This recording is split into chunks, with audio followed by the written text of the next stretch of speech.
Hello there, this is Professor Alan Barrell, and I'm very pleased to be speaking to you today about this important subject, entrepreneurial finance and investment readiness.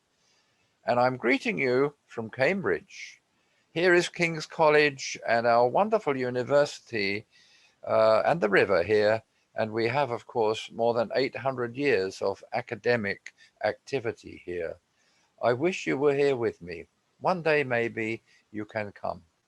And here's another picture of Cambridge, an historic and medieval city and a center of learning, and one of the world's most successful innovation ecosystems, with 4,500 technology companies and 19 of them billion-dollar unicorns. And here we are on the river, and this is the Bridge of Sighs at St. John's College. Now, today we have seen Cambridge turn itself into an entrepreneurial finance center, and it's a very good place for finding finance for your venture. Becoming investment ready, however, is not easy. It's very challenging. And today's agenda is all about the subject of, from ideas and knowledge and research, how companies can not only be formed, but how they can finance themselves. And that means research money. It means early stage finance. And it means for you, if you are the entrepreneur looking for money, clarity of your identity. It means preparation. It means presentation. But we are living in what I call a brave new world of innovative enterprise finance. And my world, and I think probably your world, is all about creativity, innovation, entrepreneurship. Research, innovation, and new businesses and startups are such an important part of the world economy. And we have about 20 minutes to talk through this important subject. This is a very important picture to keep in mind, because we are living in an age of great convergence. And in countries like the UK and around the world, in America, in Poland, in Asia, we have wonderful centers where science and technology exist and are developed. And here you see the impact of pervasive technology platforms. I'm listing here biotech, information technology, nanotech, working together and connecting up. And when they do work together and connecting up, and innovation occurs and people transfer the knowledge in their heads, we have wonderful opportunities for improving the speed of innovation. And it's very important in these centers for us to work together and network. And we can look at it in a slightly different way here, where if we have R&D and education and applications through companies on one campus where innovation exists, we can build entrepreneurial ecosystems and we can see symbiosis and synergy enabling new companies to form and grow. Universities, of course, play an important part, and we're looking here at the creation of new jobs and amazing new companies if we can work together to make things happen. But R&D itself is a challenging area, and we can look at it with a bit of humor here, because here is our little technology manager, and he's saying to the boss, hey, 1 out of 10 R&D development projects will succeed. Only 1 out of 10. And the boss, not really being very knowledgeable about these things, wants to cancel the other 9. But of course, we know that we don't begin to know at the beginning of these research projects which one will succeed. So turning R&D into products or services is very challenging. And I'm not going to get too technical about this next picture, but some years ago, one of our great entrepreneurs looked at what goes on when people try to turn from universities research into companies. And this was Dr. Hermann Hauser. And he said, in universities, we often establish basic, wonderful new principles of science. And we might reach the point where we can demonstrate in a laboratory that something could become not just research, but something more. But that's the point at which things get difficult, because industry on the chart, far out on the right side, doesn't want to invest in laboratory research until there is some kind of reassurance that it will turn itself into a business. And Herman said there is a gap in the way in which technology is turned into business. And he talked about the technology gap, and he convinced the government to set up some special centers that he called technology innovation centers to bridge the gap from point 4 to point 7 on that diagram there. We can look at a bit more detail about this whole process evolution from an idea through concept, planning, to design, testing, and a product in the market. This is the way in which products are evolved and how research is commercialized. And if we look at the supply chains that are involved in this, then of course, all the way along that process chart, we need new skills and different skills, and we need different kinds of money. And we can look at this in a little bit more detail on the money front by remembering that at the beginning, when we have only an idea, there isn't much cost. We can then hopefully get some grants, some money to look at proof of concept. We might find some from local sources in Europe. The European Union has such money. We move on then to business angels, people who have a lot of money to invest, and to venture capital.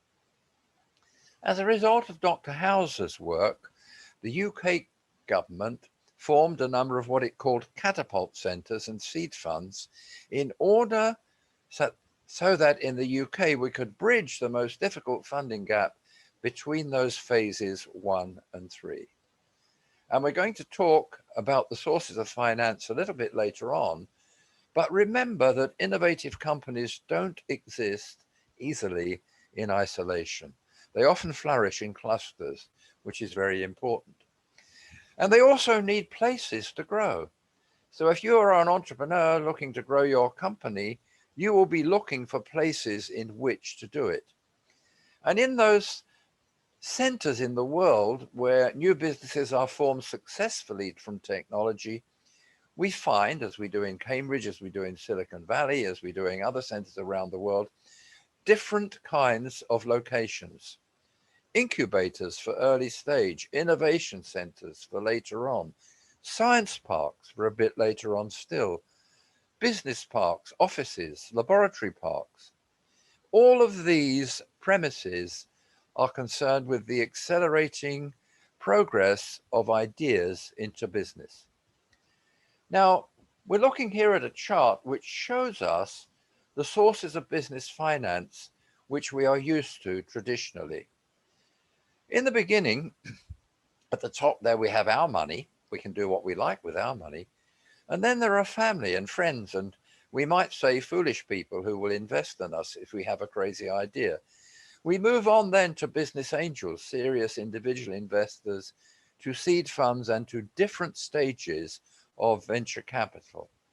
We can't expect a lot from the banks, but we might get research money from numbers of streams. For example, grants and European Union funds. But things are changing rapidly, and we'll see in a moment how the growth of the internet has made it possible to raise money from more exciting and unconventional means. And you may be thinking, well, you're talking about money, and you may have a view that banks is where money is. But unfortunately, banks have been not very helpful generally with financing early stage businesses. They've had their own problems with bad debts, booms and busts. They don't pay too much attention to high risk investment in early stage companies. And greed and fear play a big part in the way they operate. We might wonder, what are banks for? But to be positive about things, when we look at the way in which the world of business and enterprise finance is developing, there are forms of what we call alternative finance. And the availability of the internet and entrepreneurship has created for us a new world of communication. It's brought more power to people to find out what they can do, not with banks and not with the institutions that we're used to, because the Western banking system has largely failed early stage businesses. And you may have heard a lot, and you may know a lot about the new ways of raising money online: crowdfunding, peer to peer lending, impact investment, people who want to invest not only in projects that will raise money but will help society. And people are also discussing collaborative capitalism. And we have microfinance, online finance for small businesses in poor parts of the world. And indeed, some people are speaking about the democratization of access to finance. Now, here's a man that if you're Chinese and you're in China or you know anything about China, you will know. He's an entrepreneur, Jack Ma. He founded Alibaba. And he said, if banks don't change, we will change them. And you know, he did change them. He founded a company, micro business. He said, there's lots of people in my network who have money and they will lend it to people who need it. And in the course of the last few years, many companies have gone online in China and found money for their business without banks and without bankers. And this is catching on fast around the world. Now, I'm speaking to you from Cambridge, where we have a wonderful business school, the Judge Business School, and they have a center of alternative finance. And any of you watching that would like some of the publications that we have issued here, you just need to let me know and I can send them to you. This was one of the early publications of the Center for Alternative Finance, Understanding Alternative Finance. And I'm not going to talk in too much detail about what is alternative finance. It's finance without banks, it's finance online. And I want you not to try and read all of this. You'll get a copy of the presentation, you could read it later. But there are various forms of money online. There's a lot of loan money online, and there is money online through crowdfunding for those people who just want money for donating to a charity. We call that donation crowdfunding. And the other two types of crowdfunding are reward crowdfunding, where you put your money online into a project and you don't actually get shares in the company, but you get a reward. And I'll give you an example of how that works in a little while. And then there are now lots of online equity crowdfunding projects, and there are hybrids. There are companies that will provide money online to those who are getting some of their money from other places but need to top it up with online equity. I mentioned reward crowdfunding. What does that mean? Let me give you an example. There's a company in Cambridge called Frontier Technology. It's a games company. They had developed years ago a wonderful game called Elite. Thousands of people play this game. And after a period of years, they came back to the founder and they said, David, we need a new Elite. We want a more dangerous game. By the way, it's a space adventure game. And David said, okay, show me the money. Go online, put money into my crowdfunding platform for a new Elite game. And if we raise enough money, I will develop the new form of the game. And in just a week, he raised £2.5 million online from 25,000 investors. And that meant that he knew that there was a market for his game and he developed it. Now, those investors did not get shares in his company, but they got the game at a discounted price. And that's what we call reward-based crowdfunding. I'm not going to bore you with too much more detail about crowdfunding, but here's how it developed. And UK was one of the countries in Europe that became one of the biggest in crowdfunding and still is. But what happened in another part of the world, and some of you may be listening to this from Asia, was that China as it has done in so many areas, took hold of this new approach to funding and forged ahead to be the world leader. And by 2016, no less than $243 billion of money was being raised online by companies through crowdfunding in China. And you can look at this comparison where the light blue is China, the orange is the Americas, and the dark blue is Europe, to see how much more rapidly alternative finance has developed in China. It's been amazing. And here in 2016, it was 243 billion. And a year later, it had reached almost 400 billion. And just like they've done with social networks, China has led the world in alternative finance. China, as some of you will know, is very strong in financial technology generally. There's not much cash used in China. They have amazing payment systems that you can do online and through mobile phones. And just look at the dominance of China in the whole of Asia Pacific. China is the blue, supplying SMEs with alternative finance, mostly loan finance. And if you look at the whole map of Asia, look at the dark blue, which is pretty well all China. China has taken the lead and become also at the same time the biggest venture capital market in the world, and certainly a great leader in science and technology. And here then, let's move on from that quick summary of what's going on in the world to the questions you may have in your mind. So what you said is interesting, but we came to this lecture to learn something about how we find money. So let's look at that. What are the steps if you are an entrepreneur in finding money for your business? Well, the first thing you have to do is to have a very clear plan. And you need some help possibly in finding the right funders, because a lot of people in business waste a lot of time talking to the wrong people who will never finance their business. You then have to know them. You have to do your research on them.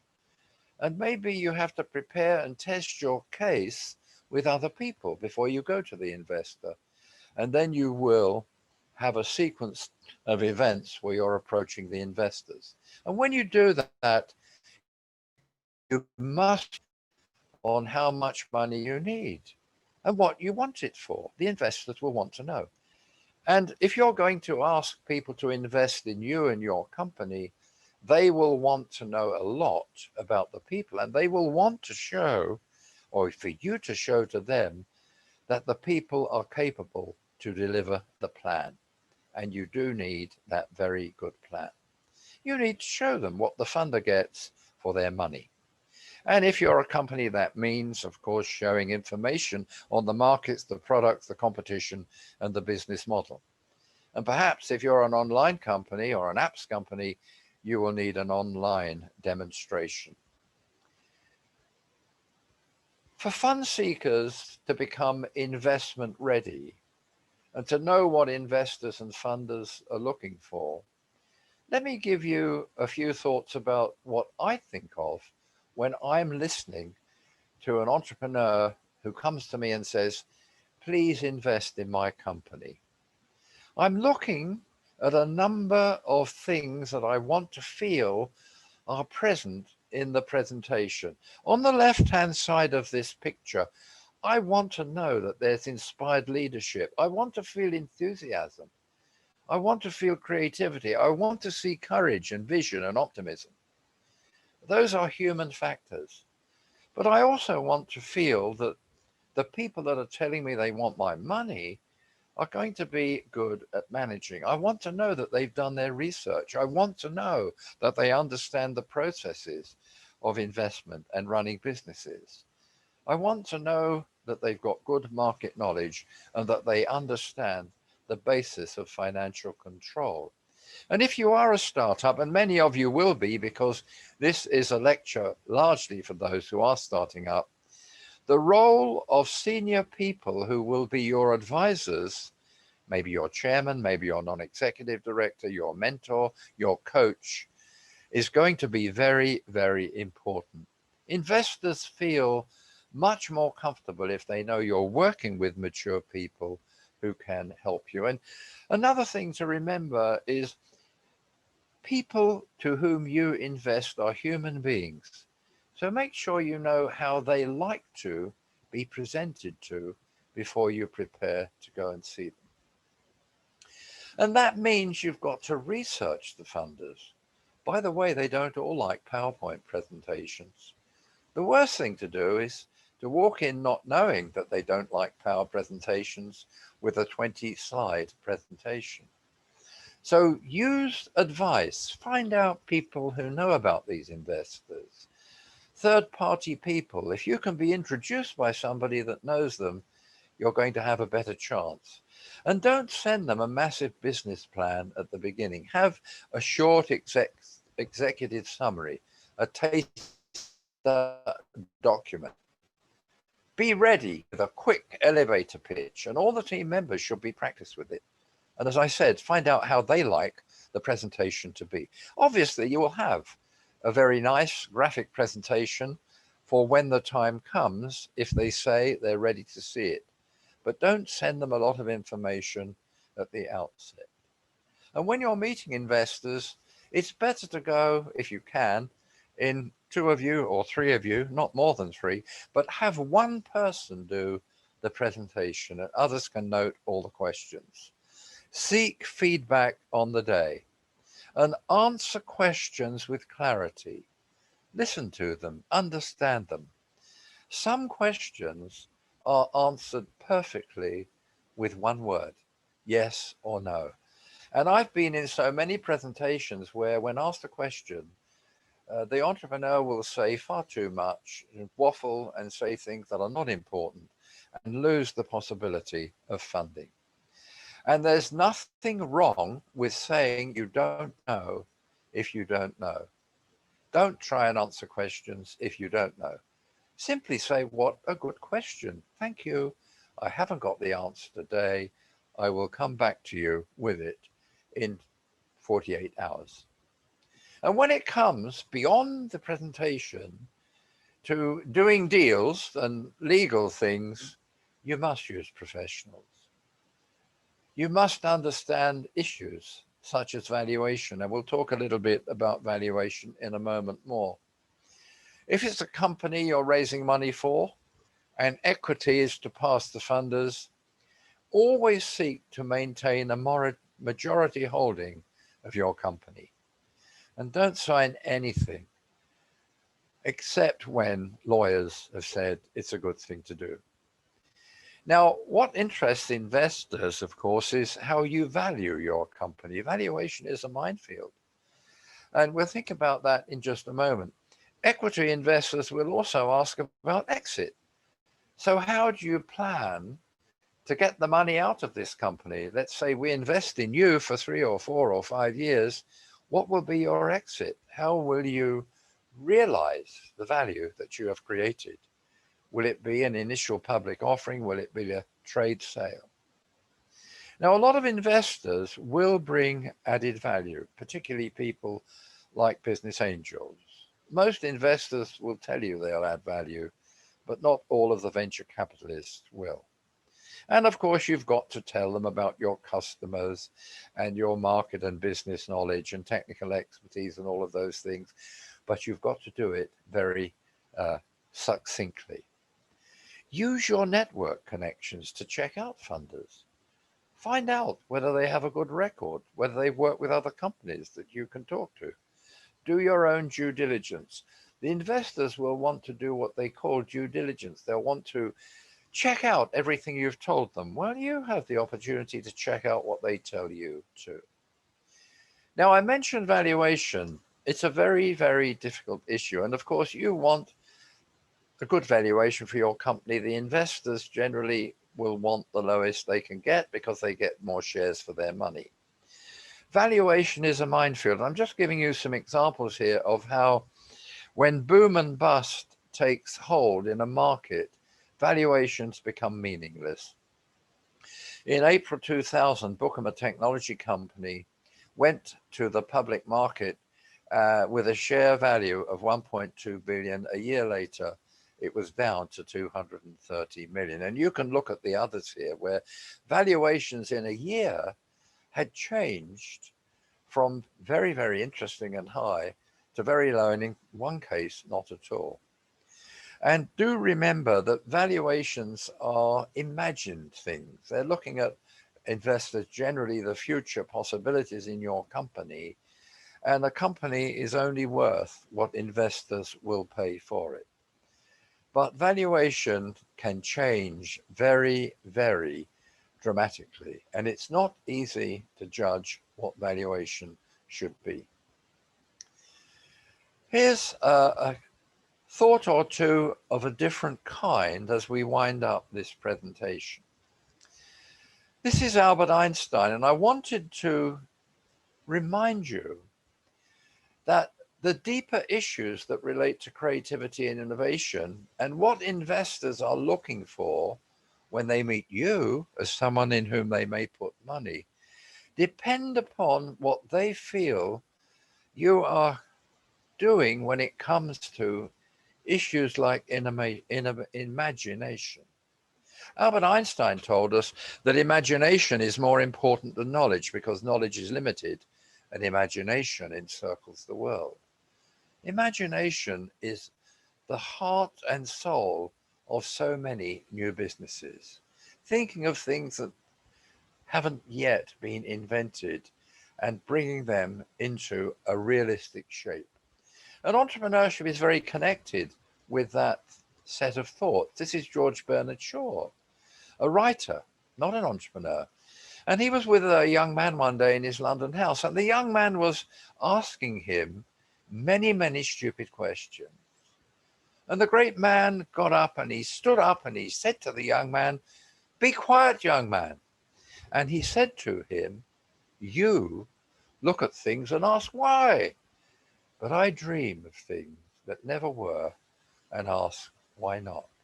And if you ask me for my best definition of an entrepreneur, I would use those words to you. They are people that actually dream of things that never were. Ask why not. Why not people change the world? Yes, but people don't change the world. And entrepreneurs are looking for why not people if they are investment entrepreneurs. Now, I want to give you an example of a real case of a great man some years ago now who was a doctor and an engineer, an engineering doctor. And I want to use his case to illustrate how quite often when you're starting a business, you have to improvise. Improvisation, creating something out of nothing, because you may not be successful in getting all the money you need to raise your business. This man was working in the 1940s in Holland, which was occupied by German troops. He didn't have any money. He didn't have much of a laboratory.